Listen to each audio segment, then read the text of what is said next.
बहुत ही दुख के साथ एक ही बात करूंगी कि ये जो मुफ्ती है मुंह पे सुन्नत रसूल रख के और हाथ में कुरान पाक उठा के और एक मदारस जो कि एक तकद्दुस वाली जगह है जहाँ पे कुरान पढ़ाया जाता है, जहाँ पे इस्लाम की तालीमात दी जाती हैं, वहाँ पे तुम लोग जना करते हो, वहाँ पे तुम लोग बदफेली करते हो।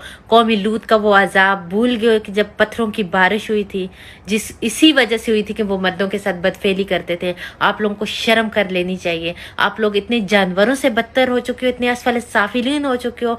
आप लोग मतलब इस तरह के लोग अपने बच्चों को मदारिस नहीं भेज रहे, कुरान पाक सीखने नहीं भेज रहे। आप लोगों की वजह से आप लोगों को शर्म कर लेनी चाहिए।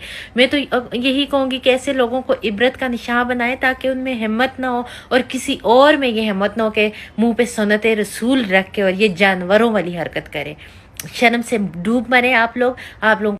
बहुत ही दुख के साथ एक ही बात करूंगी कि ये जो मुफ्ती है मुंह पे सुन्नत रसूल रख के और हाथ में कुरान पाक उठा के और एक मदारस जो कि एक तकद्दुस वाली जगह है जहाँ पे कुरान पढ़ाया जाता है, जहाँ पे इस्लाम की तालीमात दी जाती हैं, वहाँ पे तुम लोग जना करते हो, वहाँ पे तुम लोग बदफेली करते हो। कौमी लूत का वो अजाब भूल गए हो कि जब पत्थरों की बारिश हुई थी, इसी वजह से हुई थी कि वो मर्दों के साथ बदफेली करते थे। आप लोगों को शर्म कर लेनी चाहिए। आप लोग इतने जानवरों से बदतर हो चुके हो, इतने असफल साफिलीन हो चुके हो। आप लोग मतलब इस तरह के लोग अपने बच्चों को मदारिस नहीं भेज रहे, कुरान पाक सीखने नहीं भेज रहे। आप लोगों की वजह से आप लोगों को शर्म कर लेनी चाहिए।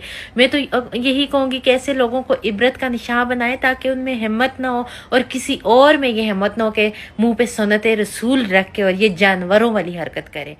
शर्म से डूब मरे आप लोग।